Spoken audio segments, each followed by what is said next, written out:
5.3 and 5.4 is going to be how do we multiply fractions, do exponents with them in order of operations. The key thing is your division bar on your calculator is your fraction. And then math frac is your best friend, okay? So all of these I am not doing by hand one single one. I'm going to just put them in the calculator exactly how I see them. So I'm going to do, I don't know where it's a good means of glare, okay?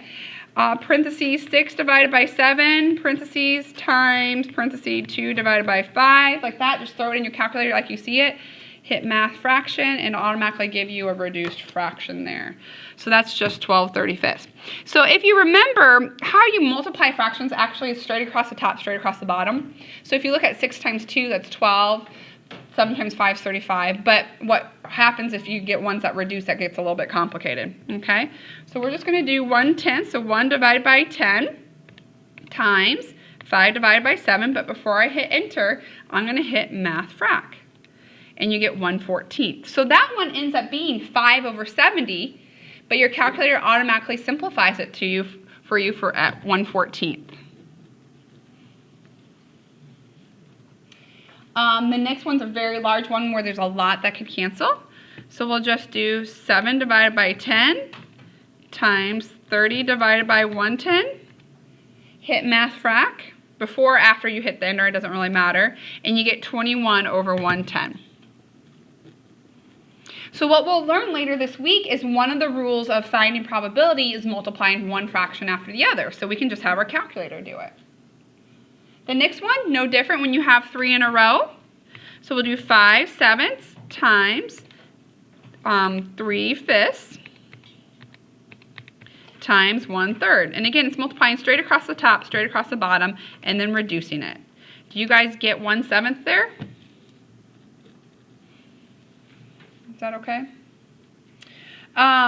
So that's basically the gist of the top part. So 5/3 and 5/4, the rule is going to be multiplying fractions one after the other.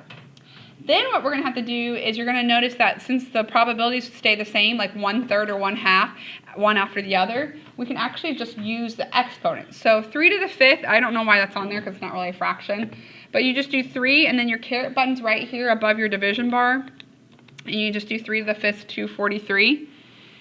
And just remember, guys, exponents mean this number repeated, multiplied by itself that many times, right? So like 3 to the 5th was 5 3s multiplied in a row, and it's taking that care. So for example, 1/3 squared, if we wanted to do by hand, it's not awful. Multiply straight across the top, straight across the bottom, you get 1/9. But I just want to show you that your calculator can do it as well. So you do parentheses 1 divided by 3. Caret 2, or the square button's very common, so it's over here by your comma. And hit math frac, and it'll give you 1/9 that way. All right, last one. Oh, no, I think there's one more on the back maybe. So 4/5, guys, is the same idea. 4/5 times 4/5. So if it's squared, you can just use that squared feature. So 4 divided by 5 squared is going to give us what? Oopsie. 16/25. In stats, we're going to be using different powers than just squares. We're going to flip a coin 6 times, okay? What's the probability of getting heads every time you flip the coin? 1/2.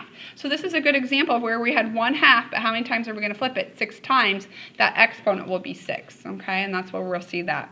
All right, the last thing before we're done is just making sure order of operations. This is to the 7th power. I know that's kind of hard to see because it looks big. So I'm going to rewrite it so it looks like it, all right?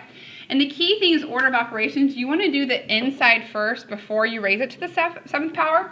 Or if you want to do it all at once, just make sure you have parentheses where you need parentheses. So what we can do, guys, is we can type the inside, parentheses 1 minus 0.15, and then just raise it to the 7th power. As long as you have parentheses there, the calculator knows to do that math first before it raises it to the 7th power. And this is going to be really common to what you're going to see. You're going to get this probability that's between 0 and 1, but pay attention to what it has you do. It wants you to round to 3 decimals. So this will be 0.321. So whatever, I can't write, 0.321. So whatever this was representing, there was a 32.1% chance, or whatever that may be.